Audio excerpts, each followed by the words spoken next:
What up, Star Wars type people? My name is Eon with the Guild Extreme on Hex Droid EU PvP, and today I will be giving you my thoughts and opinions on the Annihilation spec of a level 50 Marauder. Alright, so I guess you're all aware of what a Marauder does. A Marauder does a massive amount of damage. Well, I mean, in some cases anyway. I've seen a lot of people complaining about Marauders being underpowered, and which is probably true at lower levels, and in the leveling process they're not the easiest class to level up, I suppose, but things really start to shine at level 50 and you should definitely hold out until then. An Annihilation Marauder can do a lot of burst and also be one of the best support players on the team if played correctly. This class is simply amazing and a lot of fun to play, but yeah, I guess you want to see some talents and probably find out about my thought process behind the game and what makes a Marauder so good, or at least in my opinion, and what things you can do to perhaps improve your gameplay and make it more fun for you. So I'll see you in game. Here, and we'll try to go through some talents for you. I'll explain my mindset on why I've picked certain things and I haven't picked other things that might come as a surprise to some of you that play Marauder yourself. Yeah, I'm sure you're all aware of the talents, so I'm not going to go into too much detail about the specific talents, but I'll explain why I spec the way I have and what's so good about it in my opinion. Yeah, the first tiers of talents, the tier 1, tier 2, tier 3, they're more or less standard. The blurred speed, perhaps not entirely necessary. I mean, I could definitely play without it, but it's just nice to have, because as a Marauder, one of the only things that's going to stop you from sticking on your target are knockbacks, and we all know there are plenty of knockbacks in this game. Rather frustrating at times, especially in Hutball if you get knocked down, but yeah, so the reduced cooldown on force charge definitely helps out there, and that's why I take it, just to help myself stick onto my target for longer, give them less chance to escape, and in the end dealing more damage that way. And then on the next two talents, I haven't taken close quarters due to the fact that it's useful in situations, mainly 1v1 situations where you get jumped by an assassin or an operative. It's a nice snare to do there and build some rage and some quick damage.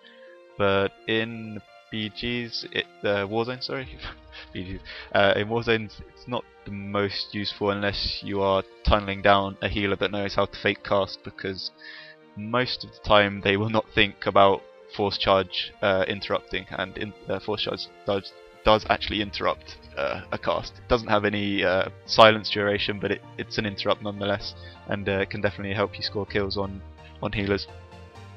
Now this is where it might get a bit different for some people, where I haven't taken Deep Wound and therefore not been able to take the next tier of talents. My reasoning for this is that Rupture is a good ability, but I tend to only use it in the opener. It's directly after I've charged someone, mainly just to get the slow from the Seeping Wound. Sorry, I find it useful for that, but the damage from it other than that is not too amazing. The 30% extra direct damage would probably bump the damage up to about 800 from 500. It's not the most necessary talent, that's why I skip it to save myself talents to put other places. These two you definitely want disruption, 2 seconds cooldown. Yeah, that's just pretty ridiculous to be honest, but there you go. Now this is where the spec really begins to shine. At these last 3 tiers of talents, this is where you want to be at, and before this point you really shouldn't be worrying about dying in 1v1 situations or dying in BGs at all, because this is where the spec really begins to shine. I guess you all know about the predation. Is it predation? I'm not doing very well, am I? But the predation.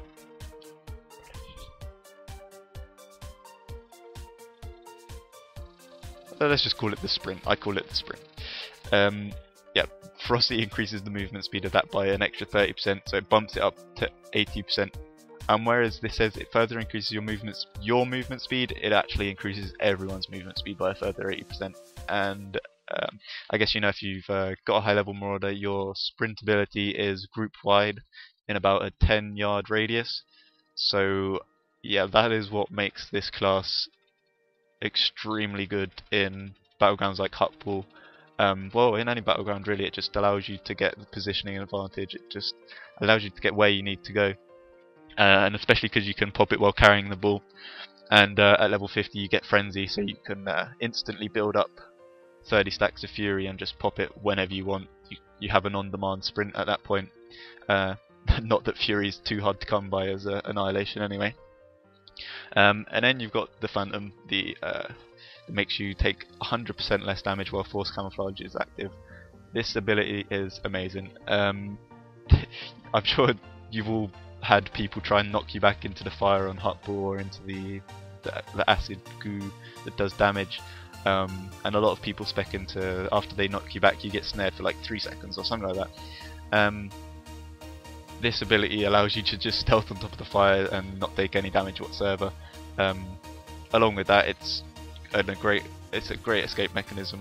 Your sprint does not break the stealth, so you can pop this, sprint, and just be in a completely different position, far away from the enemy. It allows you to get out of 3v1 situations if you need to. Not that you really need to most of the time, but it's just, yeah, it's extremely useful. These two are mainly just extra damage. This one helps you build rage. It's always good, more rage, since Annihilation is a pretty hungry spec when it comes to rage. This one, the Pulverize, which is perhaps a bit controversial why I haven't taken it. Mainly because I'm not a huge fan of RNG, and as I said before, Rupture isn't that good anyway, so finishing the cooldown on it is not on my priority list. It's not something that's huge for me. The cooldown on it's only 15 seconds anyway, so it's not exactly a long time. It's just a waste of points in my opinion. They're better spent somewhere else. And then you get to the bread and butter of this spec, being Annihilation. This is where all your damage comes from. It is amazing. I think it's probably one of the highest damaging abilities in the game that does not require you to cast anything, nor does it require you to be stealthed or behind the target, anything like that. It does so much damage. I'll have some gameplay at the end of this that I'll do a bit of commentary over, just so you can see what goes on, and I've got a few nice crits there as well as at the start that you would have already seen. It just does an immense amount of damage. I skipped over Deadly Saber before, but this ability is probably, I don't know if it's underrated, because I can't figure out why people don't spec Annihilation more. This ability also does an immense amount of damage. It does so much. It crits for me, with my gear, it crits for over 1.3k per tick, which that's a lot of damage. It ignores armor, so that's not an issue. If you get a 3 stack of this on someone, they're going down. There's not much they can do about it. Healers can't out-heal your damage even if you don't interrupt them. Their only option is to try and CC you, run away, or if you get killed. Annihilation just does an immense amount of damage. And then you put your final points into Carnage. Your first one, this one helps a lot over taking less damage. For one, since your Enduro form reduces internal elemental damage. But the main point is that you build 2 Fury when attacked, which, as I said before, you have no problem with Fury in this game. Also, due to this one, the short fuse increases the amount of Fury built by 2 when activating abilities that spend rage, which means every time you use an ability that spends rage, you get 4 rage. And then on top of this, every time you take damage, you build 2 rage, and with a 1.5 second cooldown, yeah, Fury is not too hard to come by as Annihilation, that's for sure. And then the second tier in here, I've got the reduced AoE damage by 30%, mainly because quite a lot of abilities in Star Wars seem to be somewhat AoE, and generally the AoE abilities do a lot of damage, so it's whereas you can avoid them, it's not a bad idea to pick this up just in case you get stunned or caught in them for whatever reason. And then finally I've decided to spec into the increased 3% accuracy, because I don't know about anyone else, but in other games And in Star Wars, accuracy is extremely important. Any PvEer knows that if you can't hit your target, you're not going to do any damage. So not missing or getting parries, deflects, whatever is very important. You don't want to have that happen because it could essentially make you lose a fight. If you miss Annihilation or something like that, it's just not going to be good. So accuracy is very important. But however, with better gear, you probably won't need this talent so much. And if you're not so worried about doing the extra damage, I would suggest either speccing into close quarters or even in range charge, which most people think, oh, you only get one extra rage when you charge. But with Annihilation, it kind of works out perfectly. What it allows you to do, it allows you to charge, followed with Rupture, followed with Battering Assault, followed with Deadly Saber, and then Annihilation. So you can do all of your burst without using one assault. So yeah, it helps a lot in 1v1 situations, that's for sure. You basically save yourself a global cooldown just because of one talent, and you get all your damage out straight away. But that's more or less that. So now I'm going to switch over to some pre-recorded gameplay, and I'll talk you through my thought process of that. Alright, welcome back. This unfortunately isn't the game that I wanted to use due to Vegas giving me a lot of issues, and unfortunately even more, this is my third attempt at recording this due to it not recording for some reason, so hopefully it works this time. Basically I just wanted to talk you through some gameplay. It's not the ideal one, but you'll get to see some things that I do that might not be so obvious for other people. Like just there you saw me using Sweeping Slash, not in combat, no one nearby, just using it purely to spend my rage and build up fury. Since it only costs 1 rage and you get 4 fury from it, it's yeah, you build fury so quickly as Annihilation. And right here you see the camo coming into effect, and then I just switch straight off and go on someone else, take them down without too much issue. Although they probably could have followed me, but I still have all my cooldowns up. This was a while ago actually, before I got the good Biochem health back, which is absolutely ridiculous as well. It's basically 2 free medals in every BG that you do.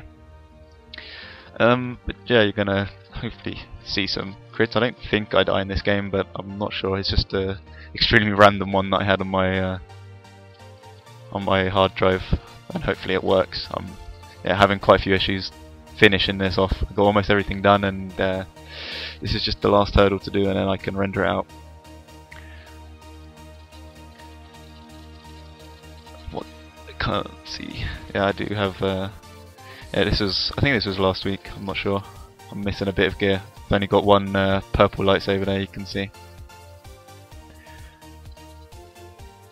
But yeah, for all of you people that are still leveling up and Marauders, crying that Marauders suck at low level, I don't disagree. I agree that Marauders are not very good at low level, but once you get up to the high levels, stuff starts to get a lot of fun. Anyway, this is about to end. I don't have anything more, so I hope this has been good. If you've got any advice or comments, feel free to leave them. I will try and answer any questions you have in the comments, or you can just whisper me in game. Thanks guys, and have fun.